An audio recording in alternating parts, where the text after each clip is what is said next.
جارێکی تر سڵاوتان لەیە بێگەڕینەوەلاتان بۆ تەواوکردنی ئەم چاوپێکەوتنە لەگەڵ بەڕێز دکتۆر ئاشتی هەورامی وەزیری سامانە سروشتیەکان لە حکوومەتی هەرێمی کوردستان. دکتۆر، حکوومەتی ئیتیحادی ئەڵێت مەسرەفی کۆمپانیا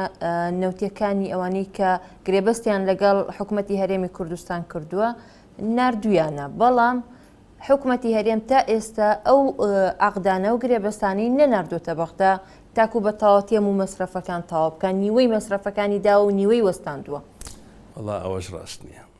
ئێمە اتفاقمان کرد بە نووسینە کە نەوە دەچێت چۆن پارەکە تەوزیع ئەبێ بینی ئێمە و بەغا بۆ ئەوەی کولفەی شەریکەکان بدەین. دوو سلفەیان نارد. دوو سلفەکە تقریبا 500 ملیۆن دۆلار بوو. ئێمە لە ماوەی 3 ڕۆژە و پارەیە گەشتووە تەوزیع کراوە بینی ئەو شەریکانە کە ئینتاجەکەیان کردووە بە بڕیاری حکوومەت خۆی. ئەو شەریکە چەند وەرەگرێ ئەوە چەند وەرگێ عادەتەن با بڵێن پرۆڕاتە وەکو نسبەی ئینتاجەکە کە داوێتی بە سۆمەوە. ئەو پارەی تەوزیع کراوە تا ئاخر دۆلاری هەردوو وەجبەکە داویان. دوایی کردان بە بیانە و تیانەبێت تەدقیق بکەن تەدقیق نەبێ ئێمە بەردەوام نابین. اتفاقیمان باسی تەدقیق ناکە نەبەستراوە بە یەکەوە. ئەڵێ تەدقیق بکە بەڵام مانای نییە پرۆسەکە ئەوەستێنی تەدقیق بکە ئەگەر خەلەلێکت دۆزیە حەلیەکەن مشکلە نییە. تیانە تەدقیقی پارە پایانە ئێمە بەردەوام بووین بەردەوام بوو. ئەڵێ هەتا ئێستا تەصفیە نەکراوە بێنە سەرەوە دیارمە بیان و بێت تەدقیق فەرمو وەرە با تەدقیق بکەن. شەریکاتی عالەمی هاتووە تەدقیقی کردووە فەرمووە تا تەدقیق بکە. ئەبێ خۆمان بیکەن. شەریکاتی عالەمی چوار شەریکی عالەمی هەموو کەسە ناویان بێنی هەموو کەسە زانێکیان. ئەوانە تەدقیقی ئەو شەریکانەی کردووە. فەرموو ئەوە تا تەدقیقی ئەو شەریکانەکە ئینتاجیان کردووە. ئەبێ خۆمان بیکەن. باشە وەرە فەرموو وەرن بۆ ئێرە. هاتن بۆ ئێرە ئەمە دوو ژوورمەندا نابوو هەموو مستەمسەکاتی ئینتاژ و کولفە و ئەوانە کە لێدانراوە. ئەڵێ ئەمە زۆر 3 ساڵەمەوەیەکە تەدقیقیکەم. پێویست ناکە هەموو لاپەڕێ بخوێنیتەوە سەیری کە بزانشتە گەورەکان ئەمە ڕاست نامە ڕاست. دوو مانگ پرۆسەکە بوو بانکم. دوو مانگ ئەو هات وتیان باشە تەدقیقەکەن. دوای مانگەیەتەوە ئەڵێ ئەمەوەی بە ئینگلیزیە بیکەن بە عەرەبی بۆمان. خۆدی ناوت ستەمی عالەمی هەمووی ئەم زمانەیە چۆن دەتوانم ئەمە هەموو تەرجمەکەم منیش 5 ساڵەمەوێت تەرجمە ئەو نایەوێ پارەکە سرفکە. دوایی هێنا هاتن تەدقیقەکان تاوا کرد. تاوان کردووە ئیمزایان کردووە. باشە بۆ پارەکە نادەی هیچ وسکت بووە. تەدقیقی تەواو کردووە. عەقدەکەی لایە بەدەست وەریگرتووە بە ئەلکترۆنی وەریگرتووە. بیانووی نەماوە خەلەلی نەدۆزیوەتەوە. ئێمە ڕقم ئەو شتانە بەردەوام بووی تا سەری ساڵی ڕابردوو تا مانگی سێ ئەم ساڵیش. ئەو ئینتاژە دەرچوو تقریبەن ئێستا پارەی شەریکان کە ئینتاژمان کرد بە موجەبی ئەو اتفاقیە کە هەمان لەگەڵ بەغا لەگەڵ وەزارەتی نەوت 1.5 ملیار پارەی ئێمەیان لایە 1.5 ملیار. ێ باشە بۆچی نایدا زەرمەند کێ میلەتی عێراقە چونکە ئەو پارەی بەردەوام بووایە ئێمە ئەمانتوانی 300,000 بەرمیل بنێنین بۆ دەرەوە. ئێستا هیچ دەرناشێ خۆی زەرەی لە میلەتی عێراق. ئەمەوێت تەوزیحێک ئەو قسەی کە ئێستا جەنابەت کردت لەسەر مەسەلەی کە وتوانە ئەمە ناتوانین تەدقیق بکەین زۆرە ئەوان دەڵێن حکوومەتی هەرێم یاخود وەزیری سامانە سروشتیەکان وتوێتی ئێمە ناتوانین ئەو هەموو وەسڵانەتان بۆ بێنین بۆ بەغدا لەبەرەوەی زۆرە دوسێ ژوور پڕەکاتە. هیچ شوانیە هیچ ئەسڵ ئەساسی نییە و قسەشم لەگەڵ نەکردو. ئێمە تومانە هاوکاریان بکەن چیان ئەوێ بیان دەرێ چیان ئەوێ بدەن حتا داوانی کە بچین بۆ حەق مەیدانی عێلاقی ئۆدێت نییە فەرمە بڕۆ سەفەرێکە دێ بڕۆ بیکە ئەتەوێ بچی لە دەرەوە تەدقیق بکەی مەقەڕی شێریکەکە خۆی ئەوش بۆ تەسهیلەکەین حچیان داوا کردو ئێمە کردومانە. باشە دکتۆر تۆ سەردانێکی نەوشیروان مستەفات کرد ڕێخاری بزوتنەوەی گۆڕان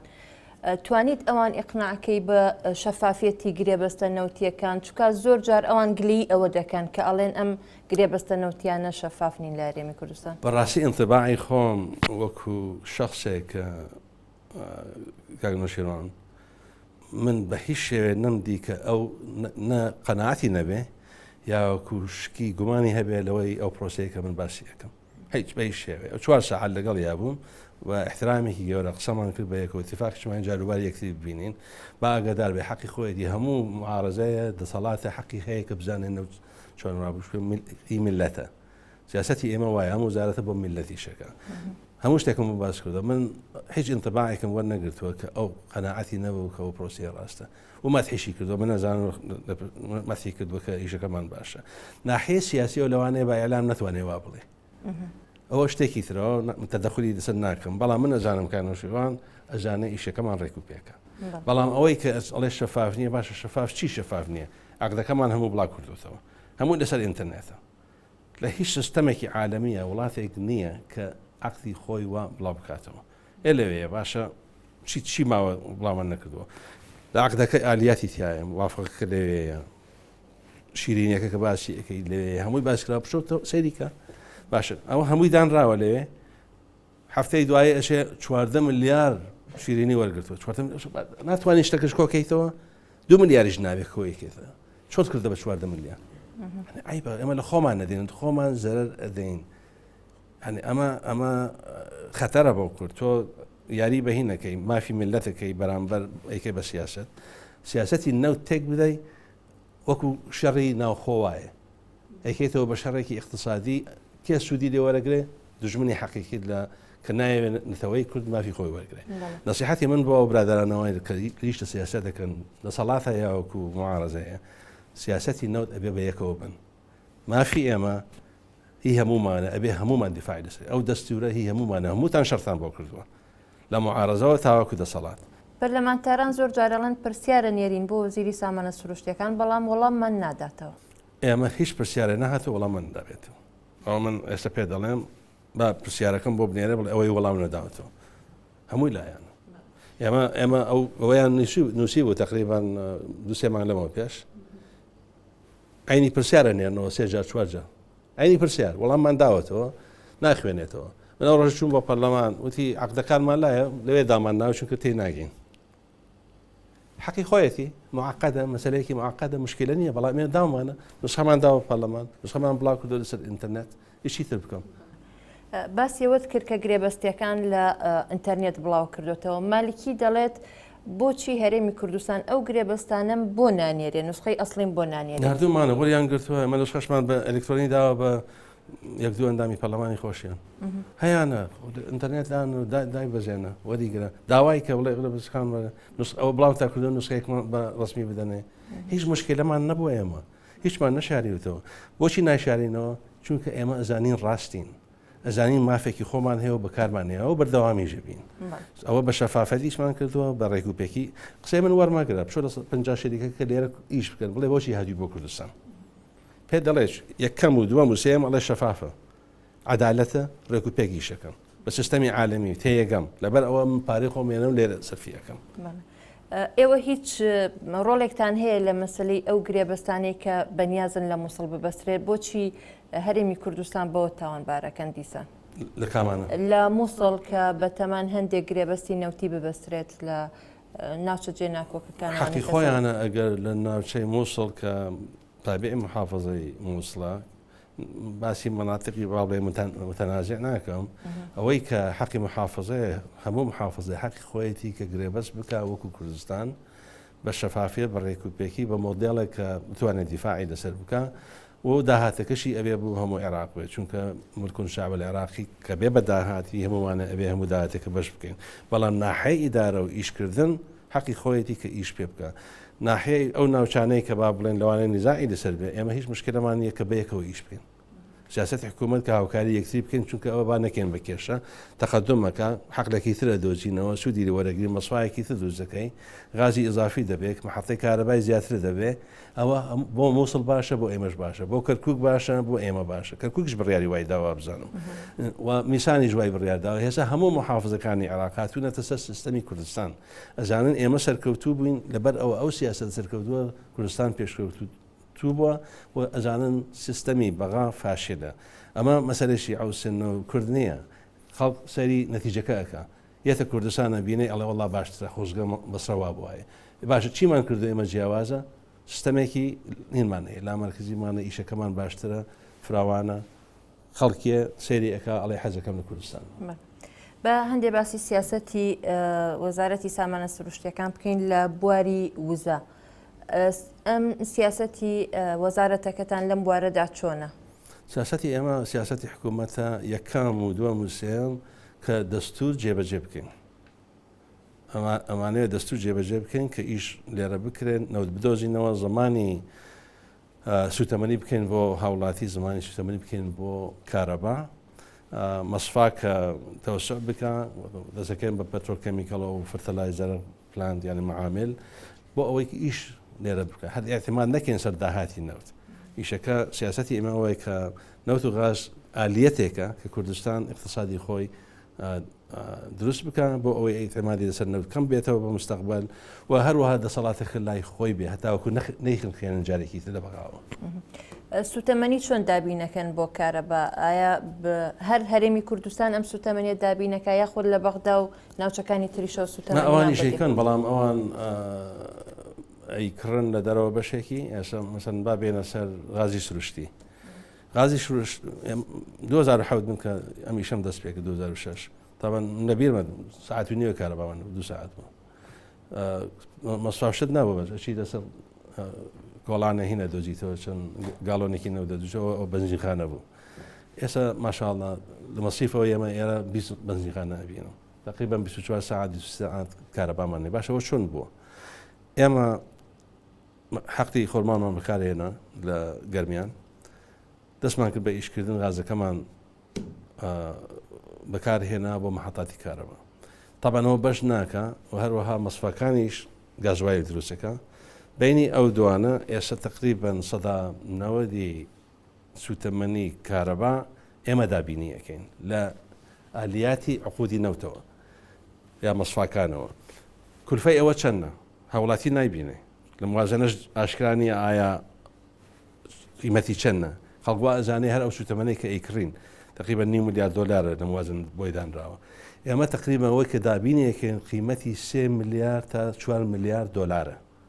تۆ حیسابی ئەوە کە ئەگەر ئەوە ئیشە نەبوایەت و هەردوو ساعت کارەباتە بوو یا ئەبێ نیوەی موازنەکە کە لە بەغاوە بۆ دیێ بەکاری بێنی کارێن بکڕی سوتەمەنی بکڕی. ئەوەمان کردووە ئەوە سیاسەتی ئێمە بووە کە ئەو ئەوە دابین بکرێت بۆ کارەبا بەردەوام بێ ئەوە ئێستش بەردەوامین انشاءالله 2 ساڵی تر کارەبا دووخاتە بێ. چەند نەوتمان هەیە لە هەرێمی کوردستان یاخود توانای بەرهەمهێنانی نەوتی هەرێمی کوردستان چەندە؟ احتیاطی نەوت؟ بەڵێ احتیاطی نەوت تەقدیری ئێمە و تەقدیری شەریکەکان کە لێرە ئیشەکەن تقریبا 45 ملیار بەرمیلە. طبعا 4 ساڵ لەمەوە پێش هیچمان نەبوو. باسی کەرکووک ناکەین باسی هەولێر و سلێمانی و دۆهۆکەکەین کە هیچ استکشافی شتیان نەکرا بۆ وەختە. ئەو 45 ملیار دلار ئەوە خزمەتێکی ئێمە کردووان بۆ نەک میلەتی کورد بۆ هەموو عێراق احتیاطی عێراقمان بەرز کردوێتەوە. ناحیە ئینتاژەوە ئێمە وەکو بچم پێشەوە ئێمە توانین ئێستا ئەگەر اتفاقی سیاسی وایە و پارە مشکلە نەبووایە بۆ شەریکەکان 300,000 بەرمیل بخێنە بۆ ڕێەکەەوە بۆ جێهان. بۆ لە ماوەی 2 ساڵی تر با بن 2015 ئێمە تەخمینی ئێمەیە کە بگەینە ملیۆن بەرمیلە ڕۆژانە. ئەوە 150 زیاترە کە عێراق ئێستەیەکە. ئەوە شتێکی گەورەیە بۆ عێراق و مستەقبەلەن بۆ 2019 ئەگەینە تقریبا 2 ملیۆن بەرمیل. کوردستان ئێستا لەسەر خەریتەی وزەی عالەمیە کە باسی کوردستان نەکرێ باسی تاقا ئەکرێ. کوردستان یەکی لە وڵاتەکانی زۆر جاری یەکەم وڵاتە یەکەم شوێنە کە باس ئەکرێ باسی عێراقەکە بەڵام باسی کوردستان نەکە بەتایبەت. باسی هاتنی کۆمپانیا گەورەکانە کرد بۆ هەرێمی کوردستان وەک ئەزانی لە ناویانە ئەکسون مۆبیلە. زۆر جارە بیستین ئەمە پەشیمان بوونەتەوە لە ژێر فشاری حکوومەتی ئیتیحادیە. ئێوە ئەختگرێ بەستان تەواو بووە لەگەڵ ئەم کۆمپانیا یاخود هێشتاک و قەلەقا مەسلەی گرێبەستەکە؟ ئێمە هیچمان نییە کە ما بێ بینی هیچ ئێمە یا هیچ شەرێکەیەکە یعنی هەموو 50 شەریکە کە لێرە ئیشەکەن و هەمویان بە موجەبی ئەو گرێبەستانەکە هەمان لەگەڵە ئیشی خۆیان بەردەوامە. ئەکسۆن مۆبیلیش بەردەوام هەموو شەریکەکان ئیشی خۆیان بەپێی گرێبەست بەردەوامە. زۆر جار کە باس لە مەسلەی ئەوە دەکرێت کە گرێبەستە نەوتیەکان تەنها لەگەڵ کۆمپانیا بیانیە گەورەکاندایە. کۆمپانیای ناوخۆ هەیە کە کاری نەوت بکات لەگەڵ وەزارەتی سامانە سروشتیەکان یاخود گرێبەستیتان هەیە لەگەڵ کۆمپانیای ناوخۆ؟ شەریکەی کۆمپانیای مەحەلی با بڵێن توانات هەبێ لە نەوت و غاز ئیش بکەیت بۆ بە دوای مجازفە بکەی بیدۆزیتەوە تەنقیبەوانە تو بە توانایەکی مالی گەورەیەوێ و فەنی زۆر تریشیەوێ بەداخەوە شریکاتی عێراقی هەمووی عێراق من باسەکەم یا کوردستانی ئەو توانایان نییە ئێمە نەمانویستەوە تێکەڵکەین سیاسەتی نەوت تێک بدەین کە ئەو ئێستا بەبێ هیچ ئەڵێگەندەڵیەکەی تۆ حسابی ئەوە کە دووسێ شەریکی کوردستانی بخێتە ناو عەقدەوە هەر ئەڵێگەندەڵیەوە حسابیەکە لەسەر ئەم حیزبەیە ئەو حیزبەیە ئەم فڵانە کەس یا فڵانە کەس جا بە سیاسەتی ئێمە ئەوە بوو لە مەجای تەنقیبە نا بەڵام لە مەجای خەدەمات بەڵێ ئێمە یعنی نەک فەرزیەکەن بەڵام تشجێ شێرەکانمان کردووە ئەگەر هەموو شتێک لەوێ بێ کە مقارنەکەی لەگە شەریکەی ئەژنەبی مەحەلی بەکاربێنێ ئەگەر توانێت ئیشەکە بکە کە ئێستا یەنە سەر مەسەلەن نێکیتر بدەمێ مەسەلەن سەر ئەو 50 شەریکەیە تقریبان 10,000 کەس لە مەجای نەوتە ئیشەکە 7,500 ئەوانە کوردستانین خەڵکی ئێران تۆ حسابەوە مەکە هەمووی ئەژنەبی هێنە ئیشەکەەکە ئێستا ئەمە تقریبان 175 ئەوەی کە لە قەتاعی نەوتە ئیشەکە خەڵکی کوردستانە من باسی ئەوە ناکەم تانکەرە باوە باسی ئەوەکەم لە مەسفای ئیشەکە ئەوەکان لە شریکەی مۆبڵ ئیشەکایە شریکەی دیێنۆ ئیشەکە لە شریکەی با بڵێن وستەن زاگرۆز ئیشەکە ئەمانە هەموو کوردن خەڵکی کوردستانن کە لەوێ ئیشەکەن 1500 و ئەوەش بەرزە بێتەوە مەسلەی گرێبەستەنەوتیەکان ئەگەر بگەڕینەوە سەری زۆر جار لەوترێت لایەنی سێم هەیە لە گرێبەستەنەوتیانەیە هەندێک جار ئاشکرا لایەنی سێمەکان هەندێک جار وەهمیە ئەم لایەنی سێمە ئەمە مەسەلەیە چییە؟ ئەو لایەنی سێم تەفسیرەکەت بدەمێ چییە؟ ئێمە وەختی خۆی کە عەقدمان کرد ئێستاش بەردەوامە کە عەقد دەکەین لەگەڵ شەریکەیەکە نامەوانێ 100% ئیمتیازەکە بدەین فقط ئەو شەریکەیە بەتەنها بێ تومانە تۆ عەقدەکە لای تۆیە بەڵام ئێمە حەقمان هەیە شەریکەیەکی تر وەکو تۆ بێتە کە هاتە کوردستان بیخێنە ناو عەقدەکەەوە بە عینی شروط کە حسەیەکی کەم وەرگێ ئەو حسەیە کە نایدێن بە تۆ پێڵێن بۆ لایەنی سێمە کە هات یەتە ناو عەقدەکەەوە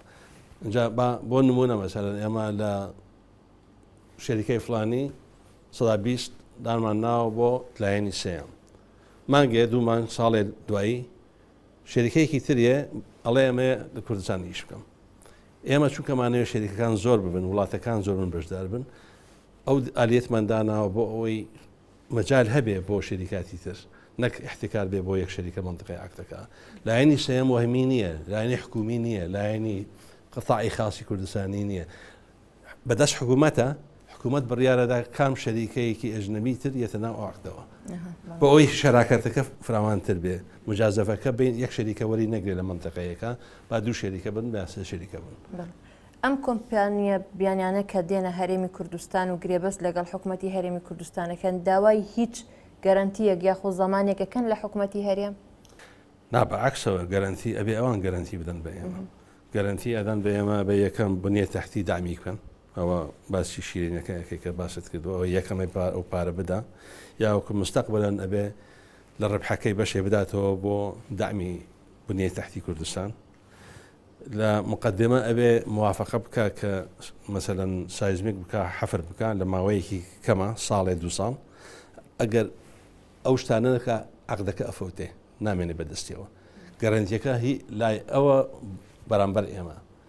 قەت گەرانتی حکومی نادێن بە کەس فقط عەقدەکە ئەدێن مەجای ئەدێن کە ئیش بکە شوێنەکەی بۆ تەرخانەکەین سەرپەرشتی ئەکەین هاوکاری ئەەکەین بەڵام لەوە زیاتر تەدەخل ناکەین و ناهێڵین خەڵکی تریش تەدەخل بکە لەسەر ئیشەکە ئەو ناکۆکی هەرێمی کوردستان لەگەڵ حکوومەتی ئیتیحادی لەسەر پرۆژەی نەوت و غاز چییە؟ کام خاڵانن کە ئێوە جیاوازن لەگەڵ بەغداد لەسەری ڕێکناکەوە؟ وڵا دوشتی ئەساسیە کە یاتە سەر کوردستان شتێکی دەستوریە مادەی 1250 ئاشکرایە ئێمە حەقی خۆمانە گرێبەست بکەین بە شێوەیە بگونجێت لەگەڵ بازاری عالەمی ئەوەمان کردووە ئەو ئەڵێ نابێتەوە بیکە بێ من بیکەم کوتە مختصر ئەڵێ ئەوە ئەترافی پێ ناکەم وەلو لە دەستورە و مەجبور من بیخێنێ دەستورەوە بەڵام ئێمە پەشیمان بووینەوە ئێستا پشۆ دەگەڵ ئەو ویکیلیکی نەبووەوە کە بڵاویان کردەوە وەختی خۆی ئەمریکی سەفاراتەوە سەری مقابلات کە لەگەڵ ئەشخاصی مەسوول لە بەغا ئەو وەختە 2007 بە مەسئولێکی ئەمریکی ئەڵێ ڕاستە کورد حەقی هەیە گرێ بەس بکە ڕاستە بۆی هەیە بکە بە موجەبی دەستور بەڵام گوێمە دەرێ ئێمە لە مای 2 مانگە دەستورەکە گۆڕین ئەوەی مەسەلەکە ئەڵێ من نامێ ئەوە اتفاقمان کردووە دەستور میلت دەنگی بۆ داوام ئێمە ئێستا حکم بە دەستمانە ئەو مافە نادێن بە کورد ئەوە یەک دووەم دابەشکردنی داهاتەکەیە داهاتی نەوت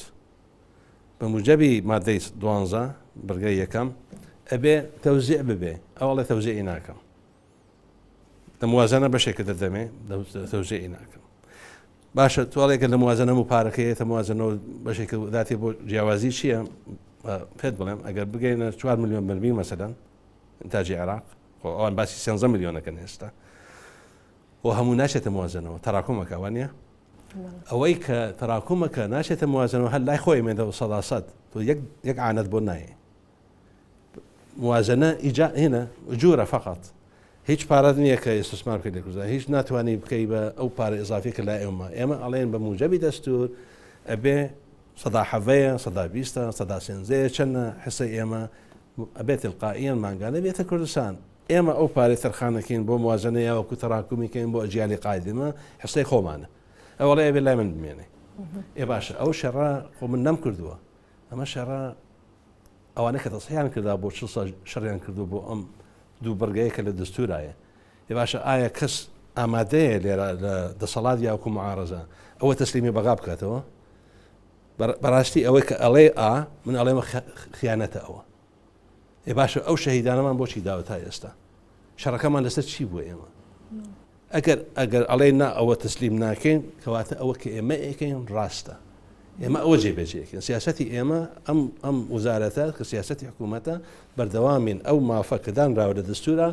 ئەمێنێ و نافەوتێ و تەسلیمی کەسی ناکەینەوە باشەکەواتە سیاسەتی حکوومەتی هەرێمی کوردستان لە نەوتدا سیاسەتێکی سەرکەوتووە بەپی ستاندەردی عالەمی جیهانی بیاخود ئەو سیاسەتەی کە بەغدا پەیڕەویەکە سەرکەوتوترە من طبعا شخصێکی مستەفیدم ئەگەر وەڵام بدەمەوە لە من مەپرسە بشە لە شێریکەکان بپرسە بشە لە مؤتەمانەی عالەمی بپرسە بزانە باسی کە کوردستانەکە ئەڵێ یەکێکە سەرکەوتووەکانی جیهانیە کە ڕووی داوە مەجای نەوت و غازە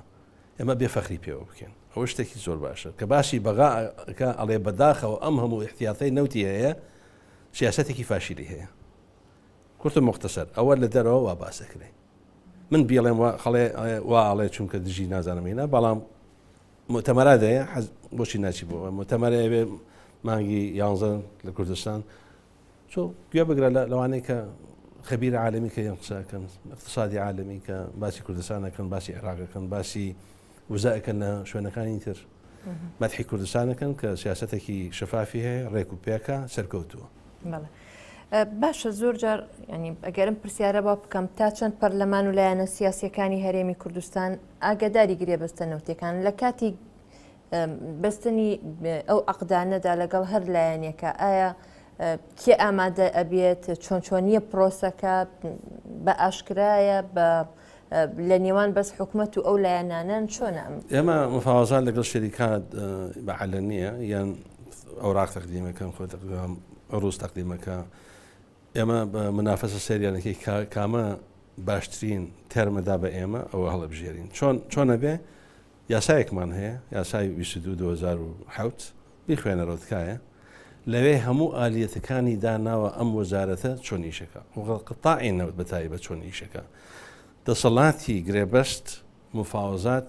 بەشێکی داوە بە وەزارەت کە ئالیەتەکان دروست بکە و ئیشەکە بکە پەسەندکردنی گرێبەست یا تەعییرکردنی بۆ مستەقبل بەدەست 5 کەسە ڕێز وزەرایە نایبێتی وەزیری پلاندانانە وەزیری مالیەیە وەزیری سامان شروستەکانە ئەو لوجنەیە بڕیارەدا کە عەقد دەکرێ بەبێ ئەو لوجنەیە ئیمزایکە نابێ ئیمزای من ناخوا بەتەنها ئەبێ دوو ئیمزای لەسەر وەزیر پەسەندکردن هیچ عەقدێکمان نەکردو بەو ئالیەتە نەبوو بێ و پەرلەمانیش نسخەی عەقدەکانی لایە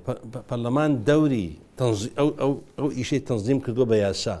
ئیشی پەرلەمان نییە دانیشێ مفاوەزاتی عەقد بکە ئەو ئالیەتەی داوە بە حکوومەت لەوێ تەرخانی کردووە کە چۆن ئالیەتەکە ئیش بکە حەقی هەیە داوای عەقد بکە حەقی هەیە کە متابعەی عقدێ بکە یاوەکو با بڵێن ئیشەکە بکە کێشەیە هەبێ هیچ مشکلە نییەەوە بەڵام ئایا دانیشێت لە مفاوەزاتە ئیشی ئەو نییە لە وڵات بعضی وڵاتان هەیە پەرلەمان عقد پەسەند دەکاتەوە هەموو عقدێ بچێتە پەرلەمان ناتوانێت هیچ ئیش بکات. زۆر جار لە بەرپرسانی کورد دەبیستین کە شەهرستانی دوژمنایەتی کوردەکە بەڵام ئەوڵێ من دوژمنایەتی کورد ناکەم دوژمنایەتی گرێ بەستە نەوتیەکانەکەم. والله هیوادارم من شخصی مشکلم لە شەهرستانی نییە شتێکی شخصی بەڵام وەکو کوردێ ئەڵێم ئەگەر دوژمنایەتی کورد ناکە ئەی باشە بۆچی هەڕەشەکە موازنەی کوردە بڕێ ئێ باشە بۆچی کە وەزیر بوو 2010 نەوتە ڕەشەکەی بری لە کوردستان باشە بۆچی تەوجیهی داوە کە نەوتی سپیش ببرێتەوە ئێستا هاتووەتەوە شتێکی ڕەمزی باشە بۆچی ئەچێ بۆ لای جنابی سۆرۆکی کۆمار جنابی مام جەلال ئەڵێ من مشتەقەکان هەموو بڕم بەڵام لەبەر خاتری چۆ جنابی سۆرۆک کۆمار بەشێکی ئەمێنێ ئەیکا بە منەت لەسەر جنابی سۆرۆکی کۆمار کە ئەمە مافی خۆمە ئەو کێ کە دژمنایەتینی ئێوە چییە بۆچی ئەچێتە ئێران ئەپارڕێتەوە لە سیاسیەکان لەوێ بڵێ حدود قاپات کەمەیە لە مشتەقات بچێ بۆ کوردستان کردوێتی ئەوە بۆچی ئەشێ بە تورکیا عینیشی دەکا بۆچی هەڕەشە ئەکا وڵاتەکان قەدەغە بکەن کە هیچ مشتەقان نێتە کوردستانەوە کێژەرمەت علاقەی ئەوە چییە بە عقدی نەوتەوە علاقەی عقدی نەوت کە تەنقیب ئەوانە چییە بە تجارەتی مشتەقاتەوە کە ئێمە وەکو هاوڵاتی پێویستیمان پێ هەیە ئەم کێشانە بەردەوام لەگەڵ بەغدا هەبوو لەگەڵ شەهرستانی بۆچی کورد کاتێک کە مەحاولی کرد حکوومەتی نوێدا بمەزرێت ئەم کێشانی چارەسەر نەکرد لەگەڵ شەهرستانی کە دواتر لە وەزیری نەوتەوە بوو بە جێگیری سەرۆکی وەزیران بۆ کاروباری وزە لە عێراق من نامێ بڵێم شخصیان ئەو مەسئولە لە هەموو ئەم کێشانە سیستەمەکەی بەغاش شێوەیەکی عام سیستەمێکی مرکزیە زۆر کەس هەیە باوەڕی بەوە هەیە ئەویش یەکێکە لەوانە ئەو بەتەنان نییە جا لەبەرەوە ئەوەش پرسیارێکی سیاسی لە منی ئەەکەی بۆشی ئەم کێشانە بە تەفسیدان نراو بڵێ ئەومان ناوێ ئەومانەیە لە من مەپرسە من نازانم ئەوە نازانم ئەگەر تۆ سەقەدانەی اتفاقی سیاسی ئەەکەی حکوومەت هەڵەبژێری تەوەقع ئەەکەی ئەوەی اتفاقت کردووە جێبەجێ بکرێوانە جێبەجێ نەکراوە دەستورێکە دێوان میلەت دەنگی بۆ داوە بۆ 5 ساڵ تەنفیزی نەکردو دوای وعدەدا ئەم جارە بم کارەوە بە ڕێوزەرایە حکوومەت بەم شێوە تەنفیزیەکەم ئێستا جێبەجێ نەکراوە ئەمە کێشەی عێراق ئەمەیە سێخە نەماوە کە کەس دەستورەکە فقط بۆ یەک شت باشە بێمە سەر حکم دوای ئەوە ئیمانم پێ نیە و بەکاری نایەن دژی ئیشەکەم سیستەمەکە ئێمە وای بەسەراتوە لە عێراق ئێستا زۆر سوپاس دەکەم سوپاسی ئامادەبوونیەکەم ئازیزان تا چاو پێکەوتنێکی دیکە هەر شاد بن.